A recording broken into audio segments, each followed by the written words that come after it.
Hi అండి, మీలో ఎంతమందికి సాంబార్ అంటే ఇష్టమో చెప్పండి. నా సబ్స్క్రైబర్లు ఒకళ్ళు సాంబార్ రెసిపీ అడిగారండి. చాలా ఈజీగా నా స్టైల్లో సాంబార్ రెసిపీ మీకు చూపిస్తాను. మీరు కూడా ఇలా ట్రై చేసి ఎలా వచ్చిందో కామెంట్ చేసేయండి. అయితే చూసేయండి నా స్టైల్ సాంబార్ రెసిపీ. స్టవ్ మీద ఒక బాండీ పెట్టుకొని మనం ముందుగా కట్ చేసుకున్న వెజిటేబుల్స్ అన్నీ దీంట్లోకి యాడ్ చేసుకోవాలండి.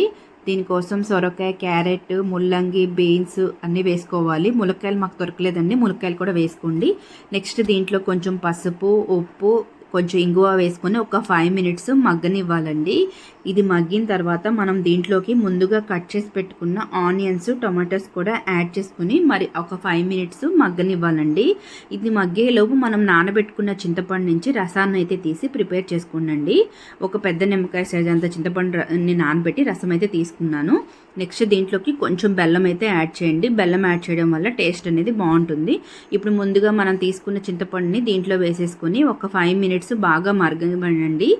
ఈ లోపు మనం ముద్దపప్పును కూడా బాగా ఉడికించి పక్కన పెట్టేసుకోవాలి. ఇప్పుడు ఉడికించిన పప్పుని దీంట్లో వేసుకొని బాగా కలుపుకోవాలి. బాగా మరిగే సాంబార్లో వేసుకొని ఒక 5 మినిట్స్ మగ్గిన తర్వాత నేను ఈ స్టేజ్లో ఉన్నప్పుడు మా బాబుకి అయితే కొంచెం సాంబార్ని పక్కన పెట్టేస్తున్నాను. ఇది పిల్లలకు కూడా ఈ టిప్ అనేది యూజ్ అవుతుందండి. కారం వేయకుండా ముందుగా పచ్చిమిర్చి వేసాను. అలా వేస్తే పిల్లలకు కూడా కొంచెం తినడానికి ఇష్టపడతారండి.